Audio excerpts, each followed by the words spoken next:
Hello viewers and subscribers, আসসালামু আলাইকুম। আমি তাজুল ইসলাম বলছি। আশা করি সবাই ভালো আছেন। তো বন্ধুরা, আজকে আমরা copyright versus patent versus trademark, এটা হচ্ছে ইন্টেলেকচুয়াল প্রপার্টি লয়ের তিনটা টার্ম, অত্যন্ত গুরুত্বপূর্ণ এবং এ বিষয় নিয়ে অনেকের কনফিউশন আছে। আইনের ছাত্রদের বিষয়টি পরিষ্কার করার জন্যই আমি আজকে ভিডিওটি তৈরি করছি। তো আশা করি ভিডিওটি পুরোপুরি দেখবেন এবং পুরোপুরি দেখলে আপনার কপিরাইট, পেটেন্ট এবং ট্রেডমার্ক সম্পর্কে একটা সংক্ষিপ্ত সুনির্দিষ্ট ধারণা পেয়ে যাবেন আশা করি। তো বন্ধুরা, চ্যানেলটিতে নিয়মিত আইন বিষয়ক ভিডিও পেতে সাবস্ক্রাইব করে রাখবেন। আজকের ভিডিও ভালো লাগলে অবশ্যই লাইক কমেন্টস করবেন। তো মূল আলোচনায় ফিরে আসি। কপিরাইট, পেটেন্ট ও ট্রেডমার্ক তিনটি বুদ্ধিবৃত্তিক কাজের মালিকানা, অর্থাৎ ইন্টেলেকচুয়াল প্রপার্টি সংরক্ষণের উপায়। তবে এদের মাঝে প্রায়োগিক কিছু প্র্যাকটিক্যাল কিছু ডিফারেন্স বা পার্থক্য রয়েছে। কপিরাইটটা হলো কপিরাইট বুদ্ধিভিত্তিক সৃজনশীল কাজ, যেমন শিল্প, সাহিত্য, সঙ্গীত, নাটক, চলচ্চিত্র ইত্যাদির মৌলিক সৃষ্টিকর্মের মালিকানা বা স্বত্বাধিকারী নিশ্চিত করে, যার আওতায় কপিরাইটের অধিকারী ব্যক্তি সেই সৃজনশীল কাজের প্রকাশ, প্রচার, পুনরুদ্ধার এবং বিতরণের আইনসিদ্ধ অধিকার লাভ করে থাকেন। এবং এখান থেকে যে আয় ইনকাম হয়, সে কপিরাইট যিনি সৃজনশীল কর্মকাণ্ডটি যিনি পরিচালনা করেছেন বা যার মাধ্যমে সৃজনশীলতা প্রকাশ পেয়েছে, তিনি এটার ইনকাম গ্রহণ করে থাকেন।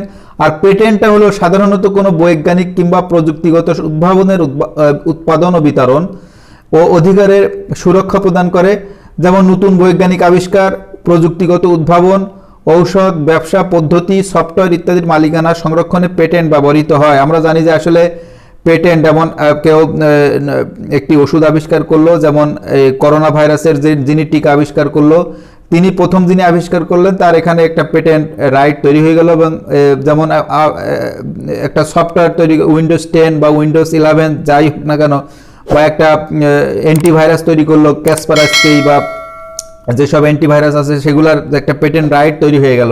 তো এইগুলো হচ্ছে যে কোনো সাধারণ কোনো বৈজ্ঞানিক কিংবা প্রযুক্তিগত উদ্ভাবনের উৎপাদন ও বিতরণগত অধিকারের সুরক্ষা প্রদান করে, এটা পেটেন্ট লয়ের মাধ্যমে।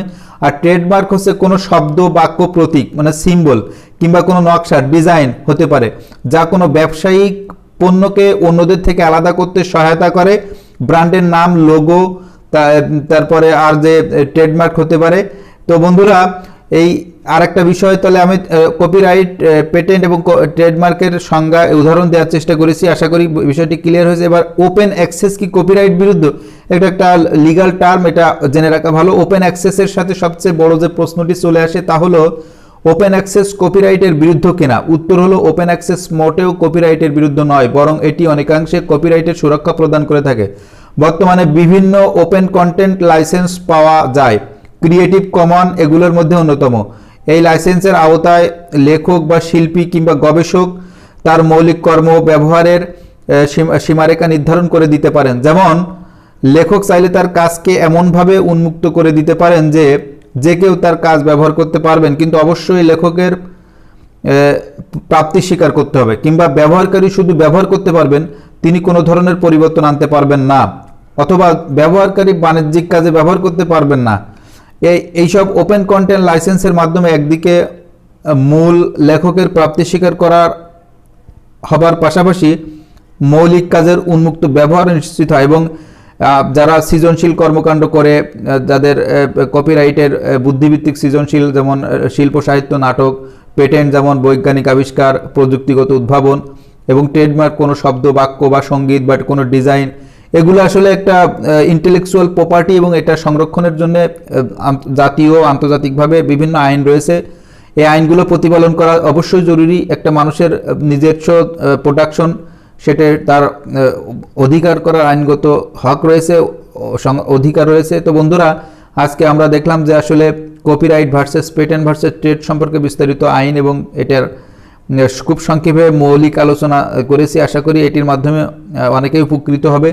ভিডিওটি ভালো লাগলে লাইক কমেন্টস করবেন। আজকের ভিডিও এবং আইন বিষয়ক নিয়মিত ভিডিও পেতে চ্যানেলটি সাবস্ক্রাইব করে নেবেন। সবাইকে ধন্যবাদ।